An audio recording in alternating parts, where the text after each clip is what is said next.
ჩვენ დავინტერესდით, რას ფიქრობს და როგორ უყურებს დღევანდელ მოვლენებს ზურაბ ჟვანიას ძმა. გამომდინარე იქიდან, რომ ბევრს გაახსენდა ზურაბ ჟვანიას ისტორიული სიტყვები, რომელიც გახმოვანდა ევროსაბჭოს იმ დარბაზში, სადაც გუშინ ქართულ დელეგაციას დაუწესეს ფაქტობრივად სანქციები და შესაბამისად პარალელის გავლება საშუალებას გვაძლევს ვნახოთ, საიდან სად მივიდა ახლა ქვეყანა. გოგლა ჟვანია გვეუბნება, რომ საკმაოდ დიდი შრომა იყო ჩადებული მაშინ, რომ ქვეყანა გაწევრიანებულიყო ევროსაბჭოში. ეს იყო საკმაოდ ხანგრძლივი შრომა, რომელსაც ხელმძღვანელობდა და სადაც დიდი წვლილი მიუძღოდა ზურაბ ჟვანიას და დღეს ვითარება არის რადიკალურად შეცვლილი. დღეს ქართულ ოცნებას არ აქვს ინტერესი იყოს დასავლური საზოგადოების ნაწილი და ამ ნაწილად აღარ აღიქვამს საკუთარ ქვეყანასაც. თუმცა ჩვენ ვკითხეთ გოგლა ჟვანიას ის წვლილი, რაც იმ პერიოდში ზურაბ ჟვანიას მიუძღოდა ამ პროცესისადმი, არის თუ არა დღეს ფაქტობრივად წყალში ჩაყრილი, თუმცა ის არ გვეთანხმება, ამბობს, რომ ჯერ ყველაფერი წინ არის, გამომდინარე იქიდან, რომ ქართველი ხალხის ევროპულ არჩევანს საფრთხე არ ემუქრება, რომ ქართული საზოგადოება ჯერ კიდევ აპროტესტებს ქართული ოცნების გადაწყვეტილებებს და შესაბამისად ეს იძლევა მხოლოდ იმედს იმისა, რომ საქართველო ვერ მოწყდება დასავლურ სამყაროს. თუმცა რაც შეეხება ქართულ ოცნებას, გოგლა ჟვანია ფიქრობს, რომ ქართული ოცნება ამის საწინააღმდეგოდ ახლა ყველაფერს აკეთებს. იყო ლოკომოტივი ამ პროცესების საქართველოს ევროინტეგრაციის და ის იდგა ამ პროცესის სათავეში და თავარი მამოძრავებელი ძალა იყო ამ პროცესში. უამრავი ადამიანი მუშაობდა და ძალიან დიდი შრომა არის გაწეული ამ ათეული წლების განმავლობაში. ძალიან რთული პროცესები იყო, ეს არ იყო მარტივი პროცესი. და ზურა იყო ამ პროცესის ერთ-ერთი მთავარი სულისჩამდგმელი და ბუნებრივი ახლა ნათელია სად იქნებოდა და წყალში ჩაღრილი ეს არ არის, იმიტომ რომ ჩვენ ვხედავთ საზოგადოების განწყობას და საზოგადოების ბრძოლას, რომ ეს პროცესი არ შეჩერდეს. წყალში ჩაღრილი იქნებოდა ეს პროცესი, რომ არ მიმდინარეობდეს თბილისის ქუჩებში და საქართველოს სხვა ქალაქების ქუჩებში. უკვე ცალსახად ნათელია ბიძინა ივანიშვილს ქვეყანა მიყავს იზოლაციის. ის არაპირებს იყოს დემოკრატიული სამყაროს ნაწილი და ჩვენი გადასაწყვეტია ის ამას მოახერხებს თუ ვერ მოახერხებს.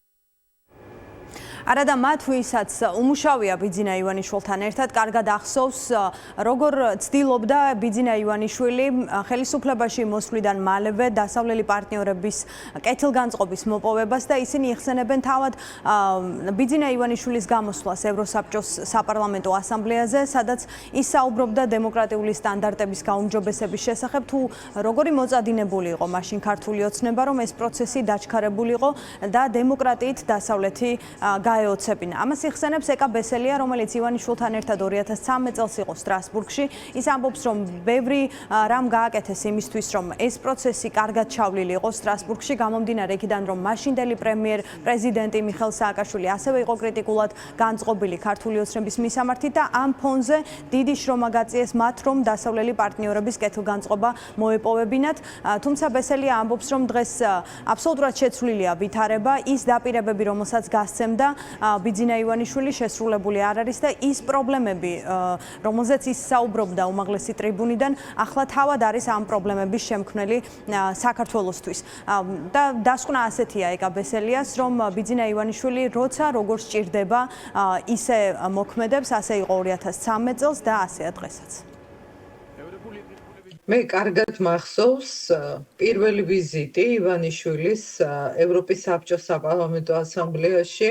მაშინ ვიყავი ამ ასამბლეის დელეგაციის წევრი და დიდი ძალისხმევა დაგვჭირდა. ჩვენ მაშინ ბატონი თედო ჯაფარიძე იყო თავმჯდომარე ამ დელეგაციის, რომ ეს ვიზიტი შემდგარიყო კარგად და არ იყო ერთგვაროვანი მიმღებლობა მის მიმართ, იყო გარკვეული ჯგუფი, რომელიც ელოდებოდა მისი მხრიდან ძალიან ძლიერ დემოკრატიულ განცხადებებს და იყო მეორე ჯგუფი, რომელიც ძალიან კრიტიკულად იპიპის ჯგუფი მაგალითად, რომელიც პოლიტიკური ჯგუფი, რომელიც ძალიან კრიტიკულად გამოდიოდა და კრიტიკულად უყურებდა.